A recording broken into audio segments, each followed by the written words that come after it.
Hey guys, welcome back. I want to do a quick review on the 90th Light Africa Division box set from Battlefront for Flames of War. The box set retails for $62.50 US, I believe, and includes 3 6.72 guns and 3 Diana tank hunters.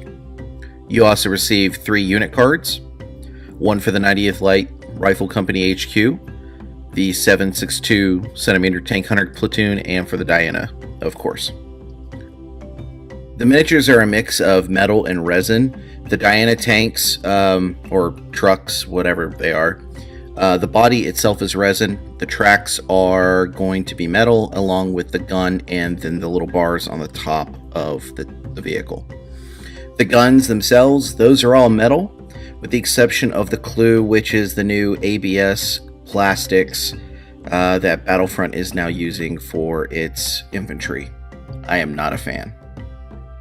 The guns were sprayed with Xandri dust and then ink washed and then dry brushed up to the standard color with a little bit of weathering done to the gun shields. The German uniform was painted using 2 colors from Vallejo, canvas for their pants and the German field gray for their jackets and hats.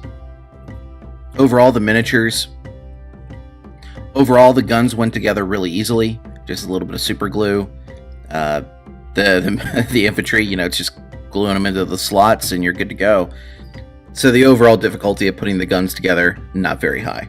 The Diana tanks have a little bit of additional weathering on them from weathering powders that I caked into the treads and the wheels and across the flat surfaces of the vehicle itself, just to give a little bit more depth to it.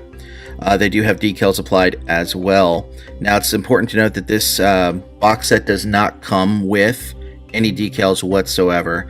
So these are extras I had from my Battle of El Alamein box set. I have a few still left over, but I'm running out. I need more decals. Putting these together was a little bit more tricky. Initially, I was missing pieces of this kit when I opened it up. Battlefront's customer service was really super awesome. They mailed me the extra parts that I was missing. These are actually pretty fun to paint. The only part of the model that I would caution extra care with is those little bars that go across the top of the truck backs. Those were a pain in the ass. You definitely need tweezers or really small fingers. I have really fat fingers, so it's a pain in the ass. But they are resin metal hybrids, and as long as you got super glue, you should be good to go. In terms of playability, you're going to want to try to play these like almost as if they're a cheaper version of the Martyr.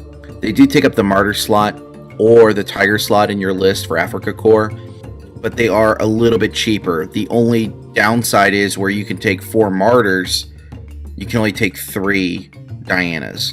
They also have less armor, so it's a trade-off. Points economy, whatever works best for you and what models you think are cool. So is the kit worth it? The cynic in me thinks it's just Battlefront trying to clear out old resin models and metal models that didn't really quite fit within their normal range. But in terms of playability, I think it adds enough difference to your normal Arifka Korp lists and could change things up potentially, especially with Iron Cross out there and Ghost Panzers coming out later in December. If you play Arifka Korp, I do recommend it. Hey, thanks for watching.